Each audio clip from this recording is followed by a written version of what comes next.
You close your eyes to sleep, but the darkness behind your eyelids isn't empty. It is teeming. You see the faint ghostly afterimage of a vertical feed scrolling upward. You see the geometric shapes of a game you stopped playing 3 hours ago. You hear the phantom sound of a notification ping that never actually happened. This is not just playing too much. This is a neurological rewriting process known as the Tetris Effect, and it is the first sign that your device has crossed the barrier from tool to parasite. The phenomenon was first clinically documented in a Harvard Medical School study regarding the game Tetris. Researchers found that subjects who played the game for prolonged periods would begin to see falling blocks in their peripheral vision, in their dreams, and even hallucinate the geometry overlaying the real world. But why? The answer lies in the hypnagogic state, the threshold between wakefulness and sleep. Your brain is a prediction engine. It optimizes itself for whatever task consumes the majority of your conscious attention. When you spend 6, 7, or 8 hours a day interacting with a specific digital interface, scrolling, swiping, tapping, your brain identifies this as your primary survival environment. It decides that scrolling is now more critical to your existence than walking, eating, or socializing. So when you try to power down, your neural architecture keeps the software running in the background. It continues to simulate the interface because it expects you to return to it immediately. This is why you dream of text messages. This is why you see the like heart icon when you look at a sunset. Your visual cortex is being physically remodeled to process 2D backlit information more efficiently than 3D reality. You are not just addicted to the content, you are hallucinating the interface. The interface has literally etched itself into the synaptic pathways of your visual system, overlaying a digital grid onto your biological reality. You are running an emulator inside your organic hardware, and it never actually turns off. Ghost vibration syndrome. You are walking down the street. You feel the buzz in your right pocket. A text message. You reach down, pull out the phone, and look at the screen. Nothing. Black mirror. No notifications, no missed calls. You put it back. 2 minutes later, it happens again. The buzz, the reach, the disappointment. This is not a mistake. It is a hallucination. It is clinically termed ghost vibration syndrome, and studies suggest that nearly 90% of smartphone users have experienced it. But the terrifying part isn't the vibration itself, it's what the vibration proves about your nervous system. To understand this glitch, you have to understand predictive coding. Your brain does not passively receive sensory data from the world. If it did, you would be overwhelmed by the sheer volume of noise, light, and tactile sensation. Instead, your brain predicts what it is about to feel, and then only pays attention to the difference between the prediction and the reality. Your phone has become such a deeply integrated extension of your social survival that your brain is constantly, subconsciously scanning for it. It is in a state of hyper-vigilance, terrified of missing a signal that might indicate a social threat or a dopamine opportunity. Because the brain is expecting the vibration with such desperate intensity, it begins to misinterpret random noise in your nervous system, the rustle of fabric, a muscle spasm, the friction of denim, as the signal. Your brain wants the phone to ring so badly that it literally fabricates the sensory input. It renders the feeling of a vibration that did not exist. You are effectively suffering from a localized psychosis. You are generating false sensory data because your biological hardware is fundamentally anxious about being disconnected from the digital hive. The ghost vibration is the tremor of a nervous system that can no longer distinguish between a machine signal and its own internal noise. Digital dementia. In 2025, if I asked you to navigate to a specific address in a city you've lived in for 5 years, could you do it without a blue line guiding you? If I asked you to recite the phone number of your best friend, or your sibling, or your partner, could you do it?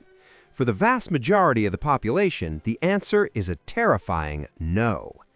This is the onset of digital dementia, a term coined by neuroscientists to describe the rapid atrophy of the hippocampus in modern humans. The hippocampus is the part of the brain responsible for converting short-term memory into long-term memory, and crucially, it is responsible for spatial navigation. The brain operates on a ruthless use-it-or-lose-it economy. Energy is expensive. Keeping neurons alive requires calories. If a neural circuit is not fired repeatedly, the brain prunes it. It marks those neurons as inefficient waste and kills them. When you outsource your navigation to GPS, the neurons responsible for building mental maps of your environment stop firing. They wither. The gray matter density in your hippocampus physically shrinks. You are losing the biological hardware required to navigate the physical world. The same applies to memory. We no longer know information, we know where to find information. This is called transactive memory. Historically, we shared this with other humans. You knew how to cook, your partner knew how to fix the car. Now we share this exclusively with the cloud. We have offloaded the storage of our lives to a server farm in Virginia. The danger isn't just that you can't remember a phone number. The danger is that the process of remembering is how you build a complex self. Deep thought requires deep memory. You cannot synthesize new ideas if you have to look up every variable. By outsourcing your hard drive to the cloud, you are leaving the processor, your conscious mind, spinning in a void, processing data that it never actually retains. You are becoming a pass-through entity, a temporary cache of information that flows through you but never becomes part of you. Light is not just illumination. Light is data. For 200,000 years, the human eye has been the primary sensor for the circadian rhythm, the master clock that controls every cell in your body. When the sun hits the retina, it sends a high-priority signal to the suprachiasmatic nucleus. It is day. Release cortisol. Hunt. Alertness up. Body temperature up. When the sun sets and the light fades to the warm red spectrum of fire, the signal changes. It is night. Release melatonin. Repair. Sleep. Clean the brain. Your phone screen emits a specific frequency of blue light, around 460 to 480 nanometers. To your primitive biological hardware, this frequency means high noon. It is the color of the sky at the peak of the day. When you lie in bed at 11:30 p.m. scrolling through a feed, you are blasting your optic nerve with the signal of high noon. You are physically hacking your own timekeeping code. Your brain panics. It suppresses the release of melatonin by up to 50%. It keeps your core body temperature elevated. It tells your organs, do not rest. We are still in the hunt. But the damage goes deeper than just being tired the next day. Sleep is when the glymphatic system activates. This is the brain's sewage system. During deep sleep, your brain cells physically shrink to allow cerebrospinal fluid to wash away toxic proteins like beta amyloid, the plaque associated with Alzheimer's. By blasting daylight into your eyes at midnight, you are preventing this wash cycle from completing. You're allowing metabolic waste to accumulate in the neural tissue. You're not just wrecking your sleep schedule, you are slowly poisoning your brain with its own exhaust fumes, night after night for decades. The blue light isn't just keeping you awake, it is preventing you from cleaning the engine. Infinite scroll dopamine. In the 1950s, the psychologist B.F. Skinner discovered the most powerful way to control behavior. He put a pigeon in a box with a button. If the button released food every time it was pressed, the pigeon pressed it only when hungry. If the button never released food, the pigeon stopped pressing. But if the button released food randomly, sometimes after 1 peck, sometimes after 20, sometimes never, The pigeon became insane. It would peck the button thousands of times an hour until its beak bled, until it collapsed from exhaustion. This is called a variable reward schedule. It is the mathematical engine of addiction, and it is the exact code underlying the infinite scroll feature. Before the invention of the infinite scroll feature in 2006, the internet had stopping cues. You reached the bottom of a page, you had to click Next. That millisecond of friction gave your prefrontal cortex a chance to come online and ask, should I stop? The infinite scroll removed the friction. It removed the stopping cue.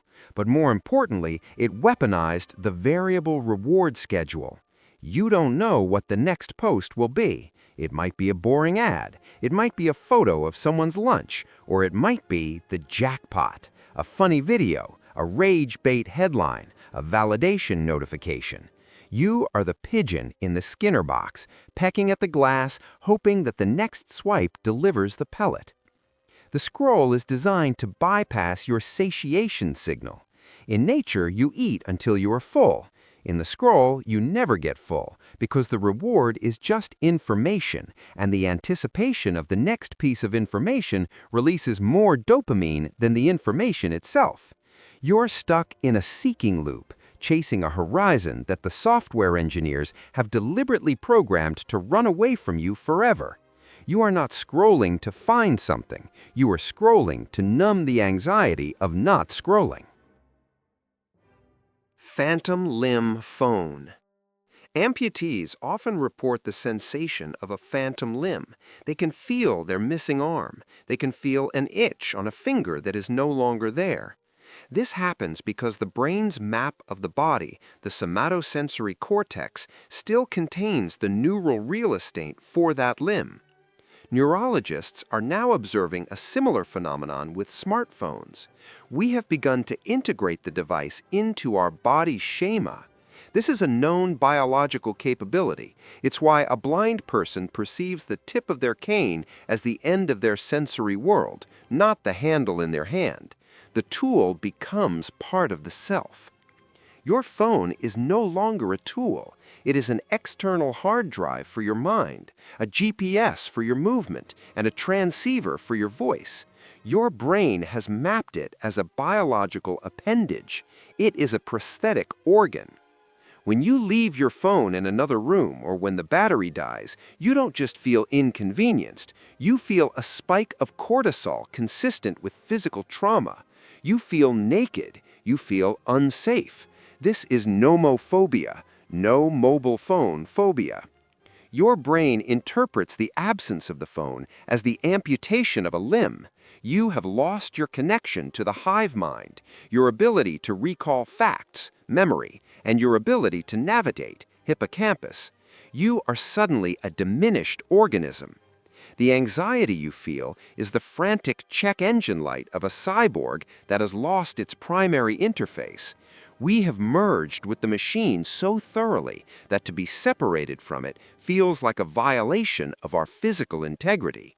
We are not just users anymore. We are the host organisms for a silicon symbiont.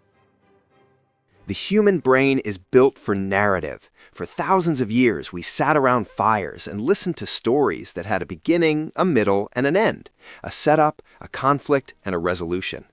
This narrative arc is how we process cause and effect. It is how we understand morality, history, and the future. It requires patience. It requires the ability to hold a thought in working memory for minutes or hours, waiting for the payoff. Short-form content, TikTok, Reels, Shorts, is the systematic destruction of the narrative arc.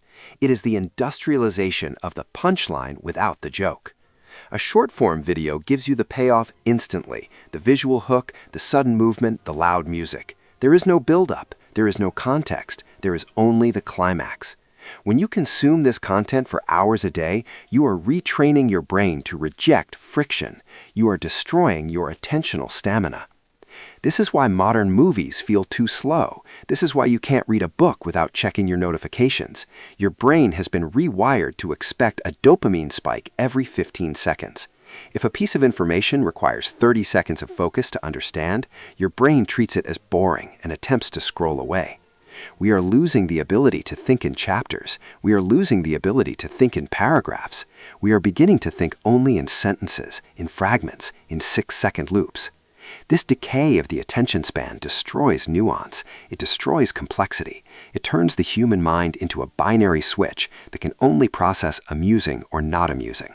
We are eroding the cognitive architecture required for deep philosophy, for complex empathy, and for long-term planning, replacing it with a nervous system that only knows how to react to the immediate flashing stimulus. The validation loop. In a hunter-gatherer tribe of 150 people, social approval was a matter of life and death. If the tribe liked you, you ate. If they ostracized you, you died in the wilderness. Your brain evolved a hypersensitive mechanism to monitor your social standing. A compliment released serotonin, security. A dirty look released cortisol, threat. Social media has hijacked this survival mechanism and attached a numerical value to it. It has quantified the human soul. Every time you post, you are submitting a bid for tribal acceptance. But unlike the tribe, where acceptance was vague and generally stable, the platform gives you a precise, hard number: 54 likes, 102 likes, 12 likes. This creates a validation loop. You post, you wait. The anxiety builds. Will the tribe accept me?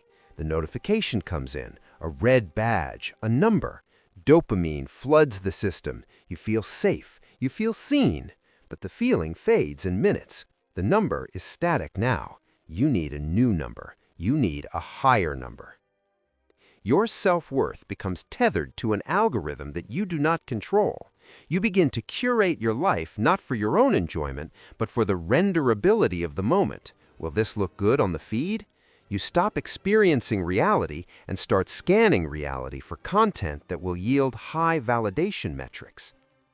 The danger is that this loop is comparative.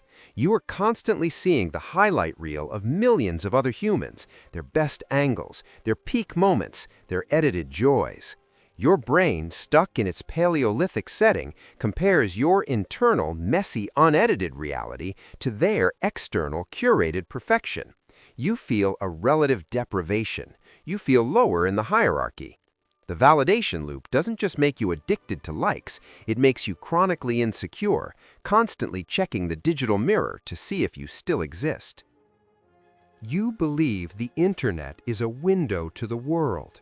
You believe that when you look at your phone, you are seeing a diverse, chaotic, representative sample of human thought. You are wrong.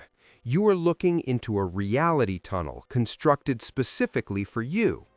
The algorithm does not care about truth. It does not care about balance. It cares about time on device. It has learned through trillions of data points that the best way to keep you staring at the screen is to show you things that confirm what you already suspect, or things that enrage you in a specific, predictable way. If you lean slightly political left, the feed removes the nuances of the right. If you lean right, it removes the logic of the left. If you are anxious about health, it feeds you videos about rare diseases. If you are sad, it feeds you sadcore aesthetics because you linger on them for 0.4 seconds longer than happy ones. This creates algorithmic isolation. You are not inhabiting a shared reality with your neighbors anymore. You are inhabiting a custom-built silo, a me-verse, where your biases are constantly reinforced by a machine that wants to sell your attention to advertisers. This leads to the fragmentation of the collective consciousness. We can no longer agree on basic facts because we are literally seeing different data sets.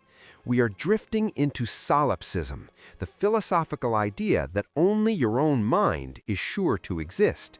The algorithm makes you the protagonist of a movie written entirely by your own subconscious impulses reflected back at you.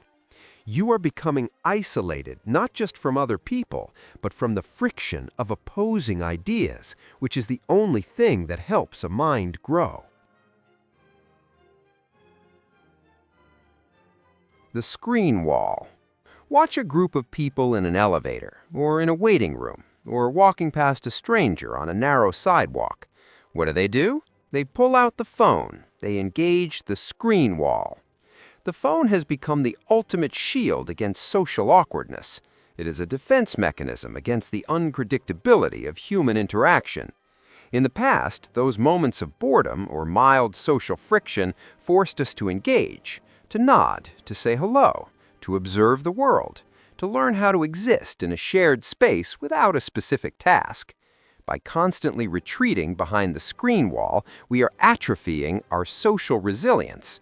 We are forgetting how to handle the silence. We are forgetting how to de-escalate awkwardness with a smile. We are becoming frictionless. But this friction is where serendipity happens. It is where empathy is trained. When you block out the stranger with a screen, you turn them into an NPC, non-player character. They become background geometry, an obstacle to your digital consumption. The screen wall creates a paradox. We are more connected than ever, yet we are profoundly lonely. We have traded the messy, high-bandwidth intimacy of face-to-face presence for the controlled, low-bandwidth simulation of digital connection. We are hiding from each other, together, in the same room, all staring at black mirrors, terrified of the moment the battery dies and we have to look up and meet the eyes of the person sitting next to us.